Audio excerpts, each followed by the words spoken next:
El aire en la casa se sentía pesado, como si las paredes mismas estuvieran reteniendo el aliento. Afuera, una lluvia fina y persistente golpeaba los cristales del ventanal, un sonido rítmico, casi hipnótico. Clic, clic, clic. Eran las 6 de la tarde de un martes cualquiera, pero para mí nada volvería a ser cualquiera. Me llamo Julián. Llevo casado con Elena 10 años. 10 años de lo que yo consideraba una paz absoluta, una rutina cómoda, un hogar construido con esfuerzo. Pero esa tarde, mientras buscaba unos papeles en el cajón de la cocina, algo cambió. No fue un gran descubrimiento, no fue una carta de amor ni una foto comprometedora. Fue el olor. Un olor metálico, a grasa industrial y a un perfume que no era el mío. Era un rastro sutil, casi invisible, que flotaba cerca del fregadero. «¿Elena?», llamé, intentando que mi voz no temblara. Ella bajó las escaleras con esa parsimonia que siempre me había parecido elegante, pero que ahora, de repente, me resultaba sospechosa. Llevaba unos leggings negros ajustados y una camiseta de algodón que parecía haber sido estirada. Su cabello, usualmente impecable, estaba recogido en un moño desordenado, y unos mechones húmedos se pegaban a su nuca. «Sí, mi amor», respondió ella, sin mirarme directamente. Se dirigió a la cafetera y comenzó a manipularla con movimientos nerviosos. «Huele raro aquí abajo, como a... no sé, ¿vinieron a arreglar algo?». Elena se tensó. Fue un movimiento milimétrico, un ligero encogimiento de hombros que solo alguien que ha dormido a su lado durante una década podría notar. «Ah, sí», dijo, soltando una risita corta y seca. «El fregadero volvió a taparse. Ya sabes cómo es esta tubería vieja. Tuve que llamar a un fontanero. Estuvo aquí un par de horas». «¿Un fontanero?», pregunté, frunciendo el ceño. «¿El mismo de la otra vez? ¿El señor García?». «No, García se jubiló. ¿No te lo dije?». Ella finalmente me miró, pero sus ojos bailaban de un lado a otro, buscando algo en la encimera. «Vino un chico nuevo. Muy eficiente, por cierto. Ya está todo arreglado». Me acerqué a ella. Podía sentir el calor que emanaba de su cuerpo. Elena siempre ha sido de piel fría, pero en ese momento sus mejillas tenían un rubor impropio de una tarde de lluvia y aburrimiento doméstico. Me fijé en sus manos. Estaban inquietas, jugueteando con el borde de su camiseta. «Qué bueno», dije, aunque un nudo empezaba a formarse en mi estómago. «¿Cuánto cobró?». «Lo dejó anotado en la libreta de la entrada», contestó rápido, demasiado rápido. «Voy a darme una ducha, la humedad me tiene pegajosa». La vi subir las escaleras. Cada paso que daba resonaba en mi cabeza. Tac, tac, tac. Fui a la entrada y busqué la libreta. No había ninguna nota, solo una hoja arrancada, de la que apenas quedaba un pequeño borde de papel rasgado. Sentí un escalofrío. ¿Por qué mentir sobre algo tan insignificante como un recibo? Esa noche no pude dormir. Elena respiraba a mi lado, un sonido profundo y regular que me resultaba ajeno. Me quedé mirando el techo, escuchando cómo la lluvia se transformaba en una tormenta eléctrica. Los relámpagos iluminaban la habitación por fracciones de segundo, revelando la silueta de mi esposa. En uno de esos destellos, vi su teléfono sobre la mesilla de noche. La pantalla se iluminó brevemente con una notificación.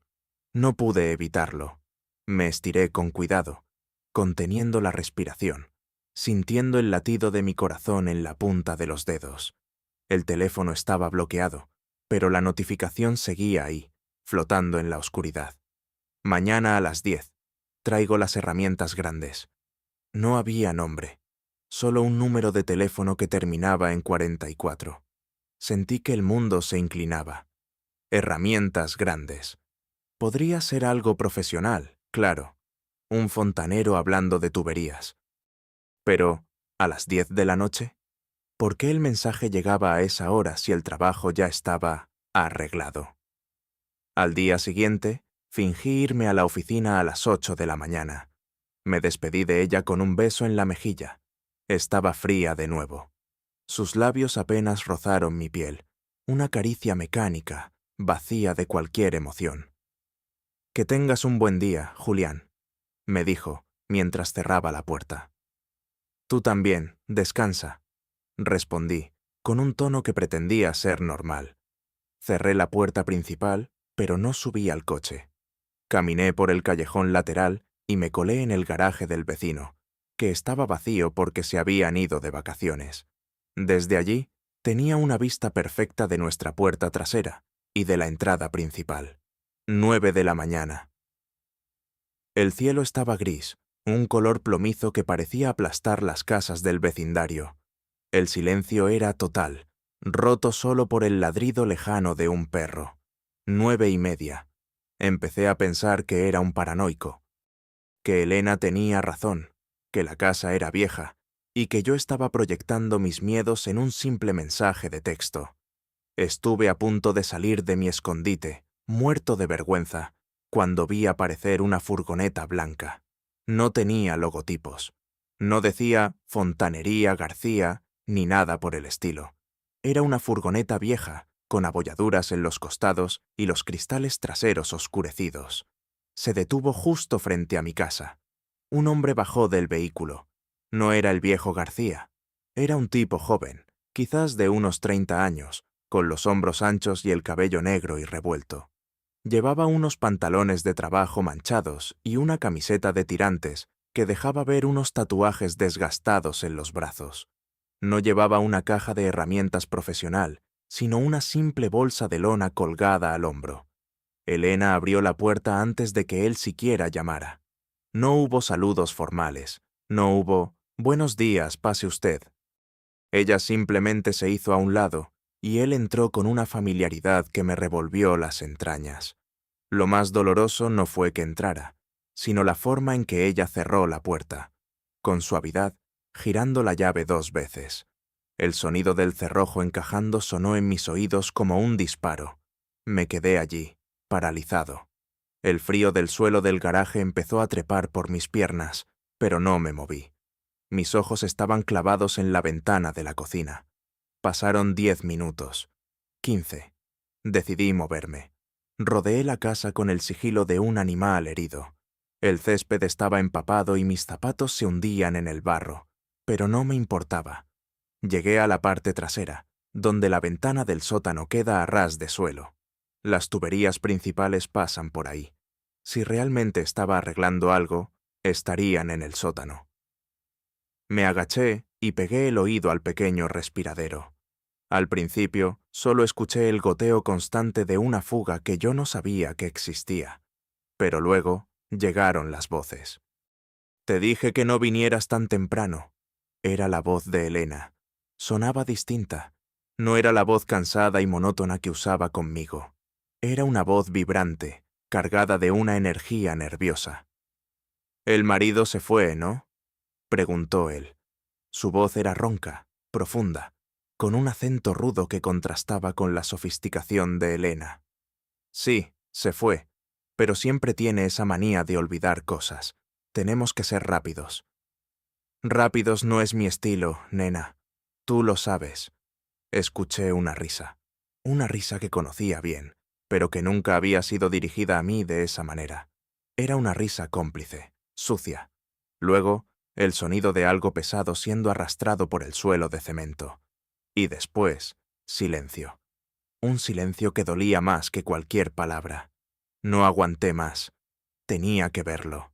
Tenía que destruir la duda de una vez por todas, aunque eso significara destruirme a mí mismo.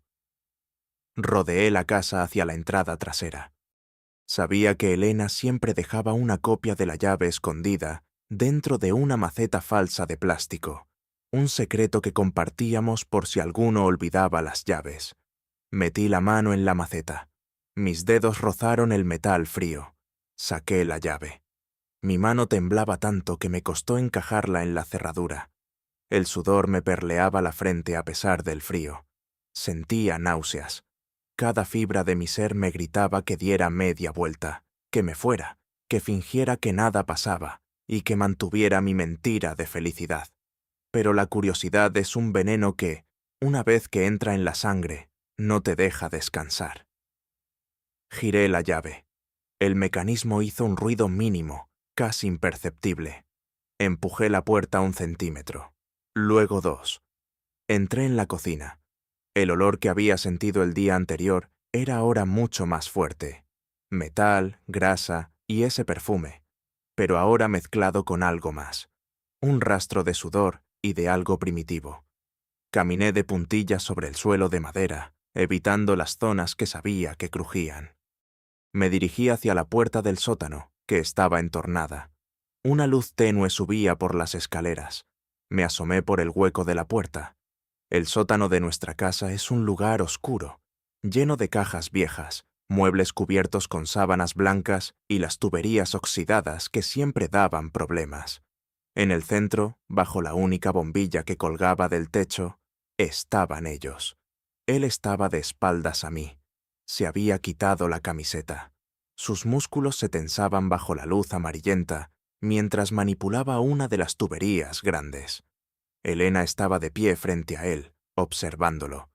Pero no miraba las herramientas. Lo miraba a él con una devoción que me hizo sentir físicamente enfermo. ¿Crees que sospecha?, preguntó él, sin dejar de trabajar. Su voz rebotaba en las paredes de cemento. Julián es... Bueno, Julián, respondió ella, con un tono de desprecio que me atravesó el pecho. Es un hombre de rutinas. Si el café está caliente y la cama hecha, no pregunta nada. Es demasiado cómodo para sospechar. Pobre imbécil, dijo el fontanero, y ambos soltaron una carcajada baja. Él dejó la llave inglesa en el suelo. El metal chocó contra el cemento con un golpe seco que resonó en mi cráneo.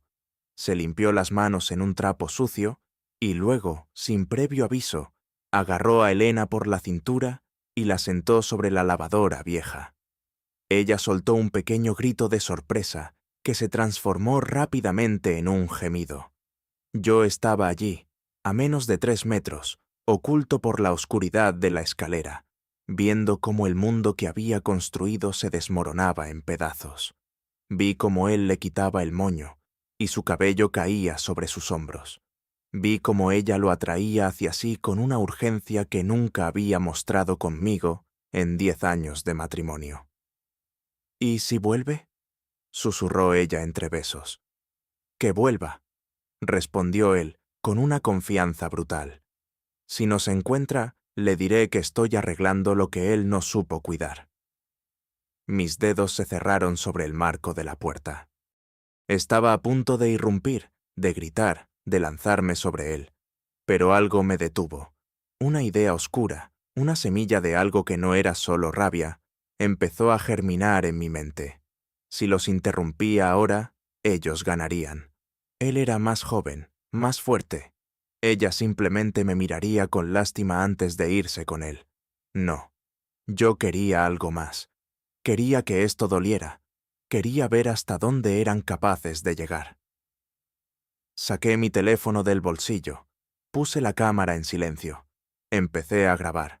La pantalla del móvil captaba la escena con una claridad cruel. Elena, mi Elena, entregándose a un extraño en el sótano sucio de nuestra casa, rodeada de nuestras fotos de boda guardadas en cajas. Cada movimiento, cada susurro, cada traición quedaba registrado en formato digital. Me quedé allí durante lo que parecieron horas, aunque solo fueron minutos. Mi cuerpo estaba rígido, mi mente se había desconectado de mis emociones para convertirse en un observador frío. Ya no sentía tristeza, solo una curiosidad morbosa por ver el final de mi propia destrucción. De repente, el hombre se detuvo, miró hacia la escalera. ¿Has oído eso?, susurró. Elena se quedó quieta, con la respiración entrecortada. Es solo la lluvia, Marcos. No hay nadie más aquí. He oído un crujido, en la escalera. Él se separó de ella y empezó a caminar hacia la puerta. Yo retrocedí lentamente, con el corazón martilleando contra mis costillas. Cada paso hacia atrás era un riesgo. Si me descubría allí, Con el teléfono en la mano, no sabía de qué sería capaz ese tipo. Subí los escalones uno a uno, conteniendo el aliento, sintiendo el aire frío de la cocina arriba. Llegué al rellano y me oculté detrás de la puerta de la despensa justo cuando la cabeza de Marcos asomaba por el hueco del sótano. Él miró a su alrededor. La cocina estaba en silencio, bañada por la luz grisácea de la tarde. No vio nada. «Te lo dije», se escuchó la voz de Elena desde abajo. «Estás nervioso». «No me gustan las sorpresas», gruñó él. Escuché cómo bajaba de nuevo. Aproveché ese momento para salir de la casa por la puerta trasera, cerrándola con la misma delicadeza con la que había entrado. Regresé al garaje del vecino. Me senté en el suelo, mojado y sucio, y miré el video. Mi mano no dejaba de temblar. Ahí estaba todo. La prueba irrefutable. Pero mientras veía las imágenes, me di cuenta de algo que se me había escapado mientras estaba allí abajo. En el video, en un momento en que el fontanero se movía para besar el cuello de Elena, se veía una de las cajas que estaban apiladas detrás de ellos. Era una caja de plástico transparente que yo recordaba haber llenado de documentos importantes hace meses. En el video, la caja estaba abierta. Y no solo abierta, sino que Elena sacaba un papel de ella y se lo entregaba a Marcos.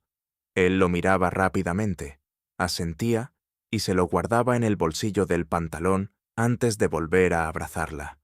No era solo una aventura. Sentí un vacío nuevo en el estómago. ¿Qué papel era ese? ¿Qué estaban planeando? Esperé otra hora. La furgoneta blanca finalmente se puso en marcha y se alejó por la calle. Poco después, vi a Elena salir a la terraza con una taza de té, mirando la lluvia con una expresión de serenidad absoluta, como si acabara de tener la tarde más productiva de su vida. Entré en la casa por la puerta principal, haciendo ruido a propósito, dejando que las llaves cayeran sobre la mesa de la entrada. «¡Ya estoy en casa!», grité. Elena apareció en el pasillo. Estaba impecable. Se había cambiado de ropa y vuelto a recoger el cabello. Olía a jabón de lavanda. «Hola, mi amor. Te esperaba más tarde», dijo, acercándose para darme un beso. Esta vez fue ella quien buscó mis labios. «¿Cómo estuvo la oficina?» «Aburrida», mentí, mirándola fijamente a los ojos. «Muchas reuniones. Por cierto, ¿qué tal el fontanero? ¿Terminó el trabajo?» Elena sonrió. Una sonrisa dulce, perfecta, la misma que me había enamorado hacía 10 años. «Sí. Dice que no tendremos más problemas en mucho tiempo. Ha dejado todo bajo control».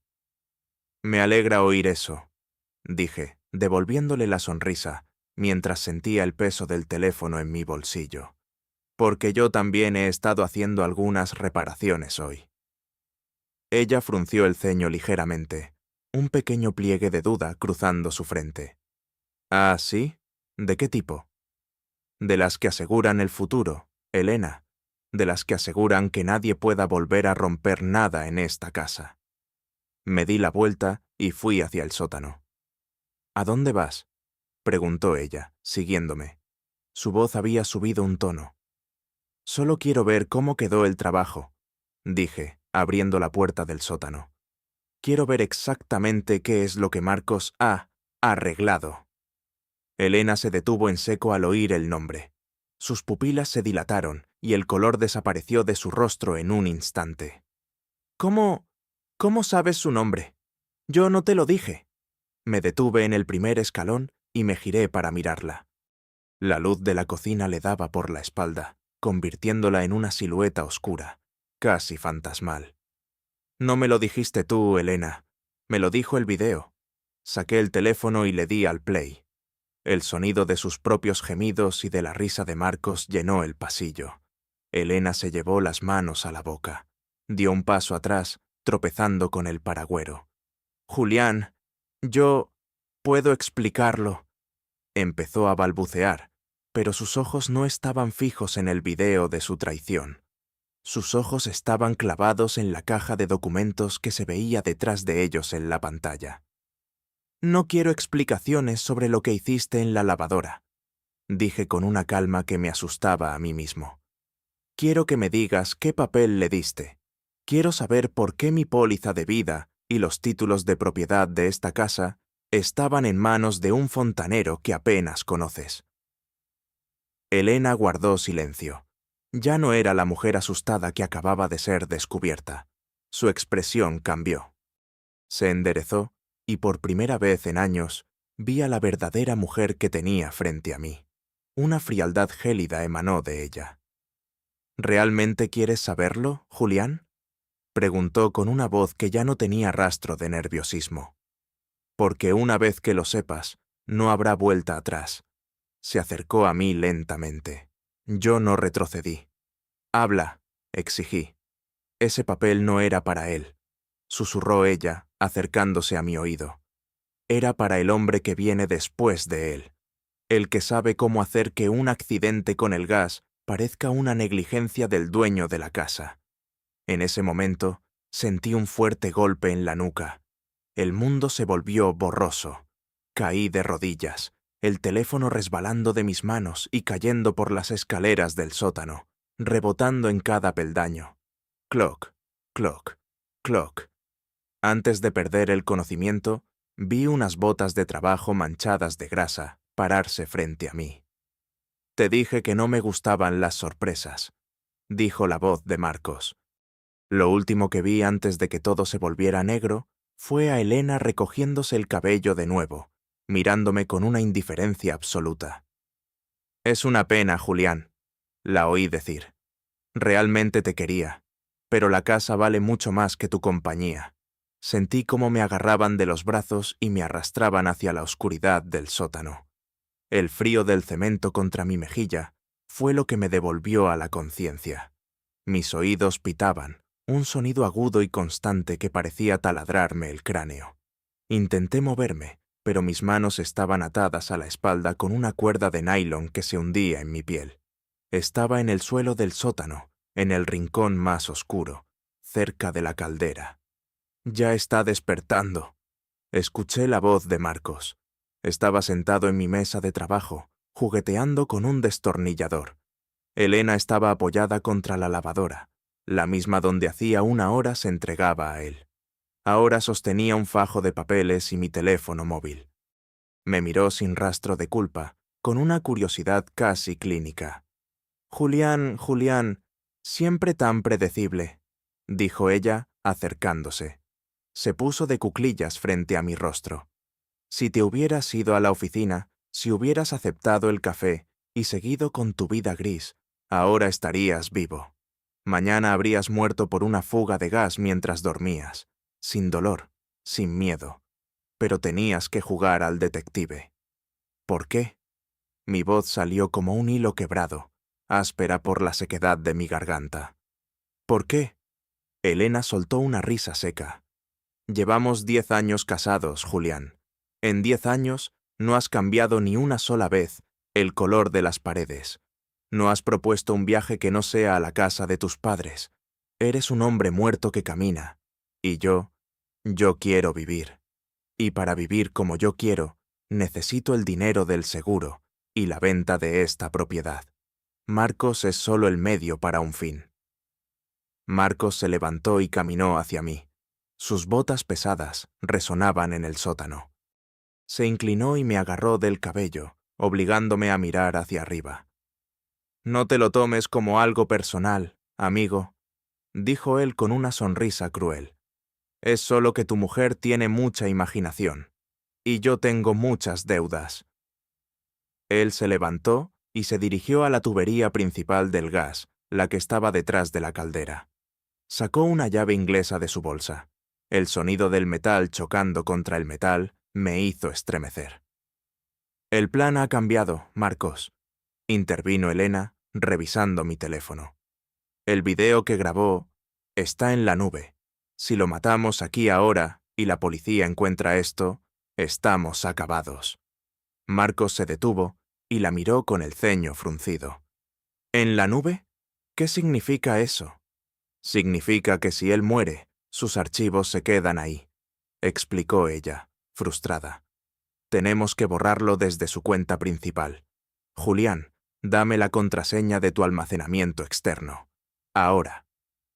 Sentí una pequeña chispa de esperanza, o quizás era solo el instinto de supervivencia. No, susurré. Si me matan, ese video llegará a mis hermanos.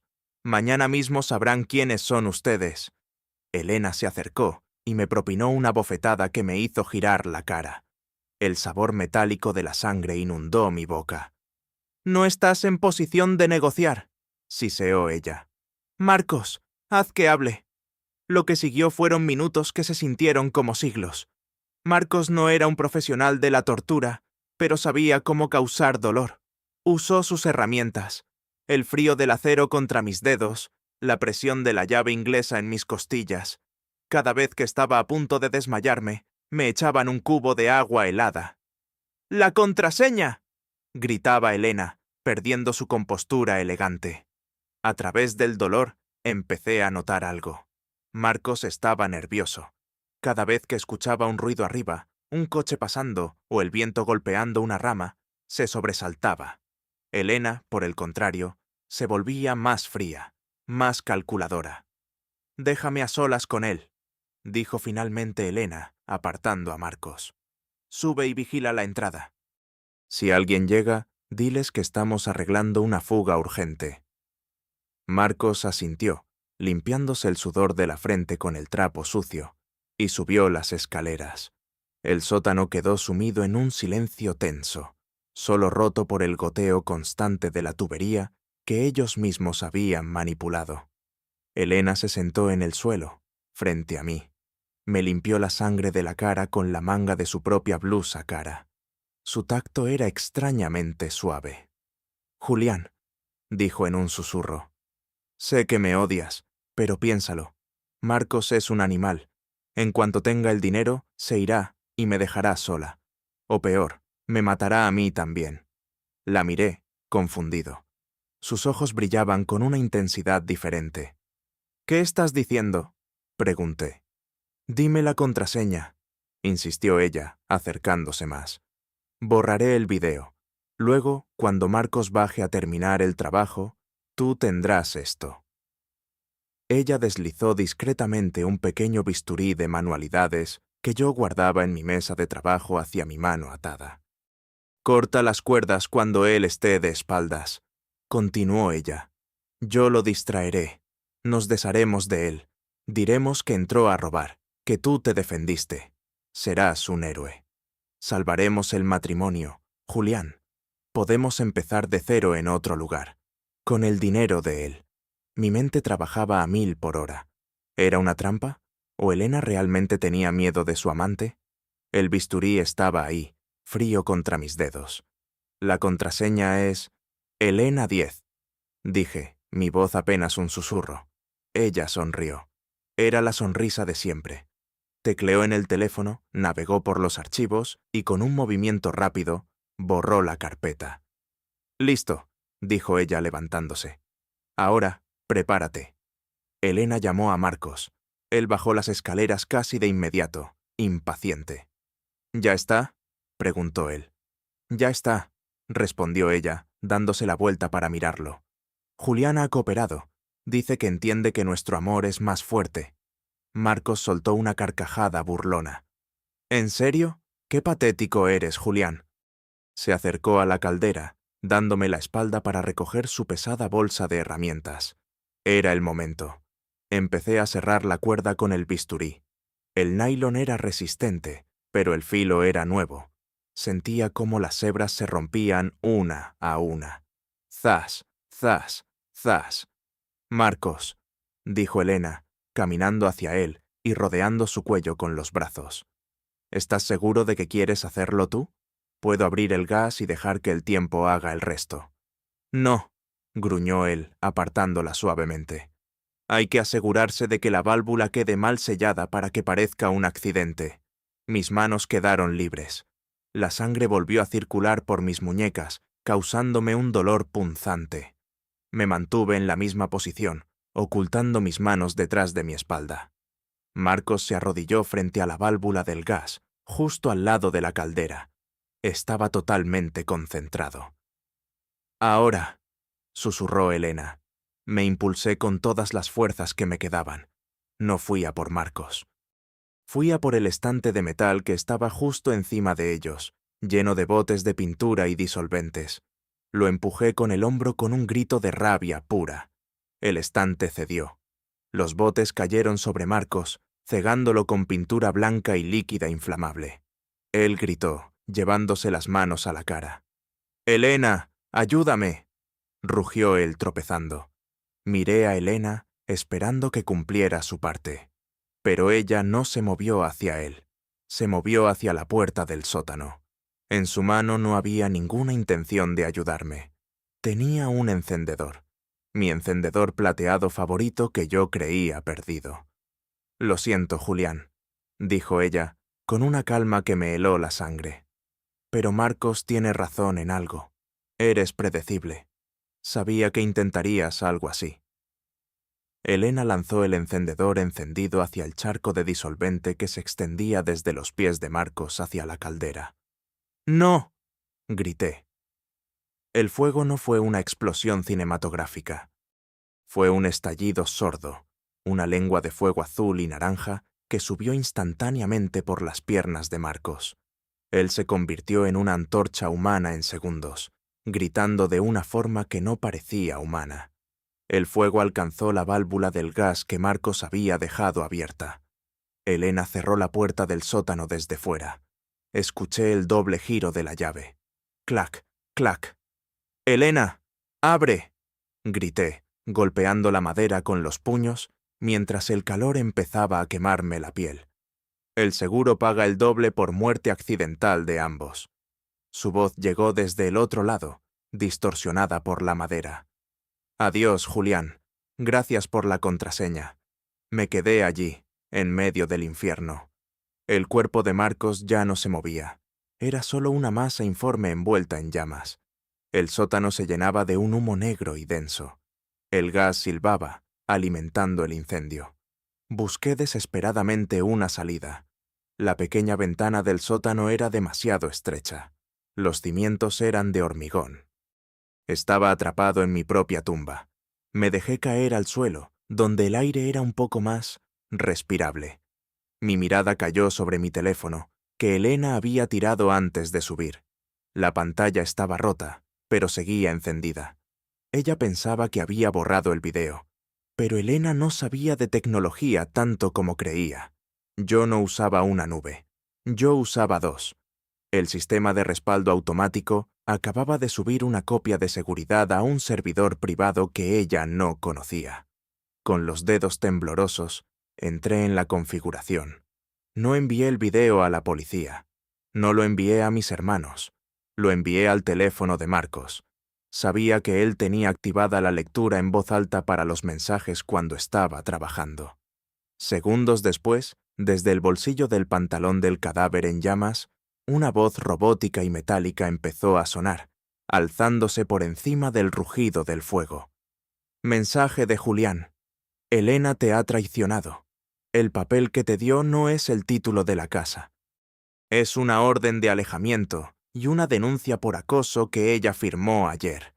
Ella va a culparte de todo. Ella te quiere muerto». Era mentira, por supuesto.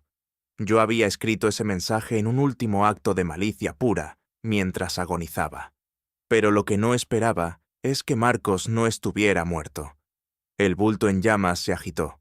Con un grito que parecía venir del mismo infierno, el hombre se puso en pie. La pintura lo había protegido parcialmente, creando una costra que ahora se caía a pedazos. Sus ojos eran dos pozos de odio rojo. Él no me miró a mí, miró hacia la puerta.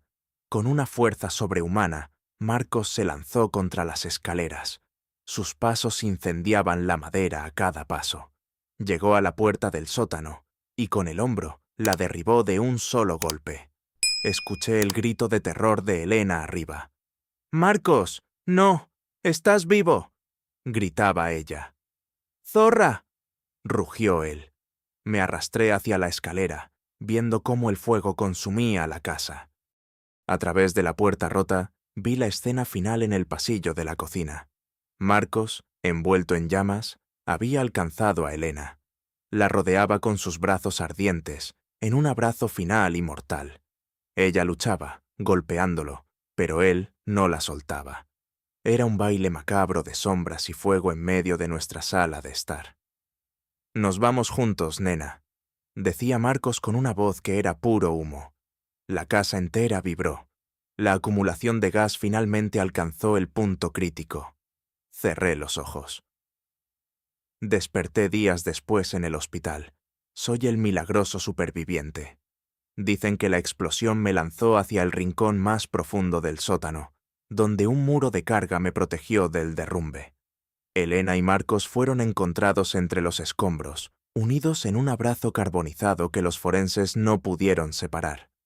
La policía cree la versión oficial, un trágico accidente doméstico mientras un fontanero reparaba una fuga, con la esposa intentando salvarlo.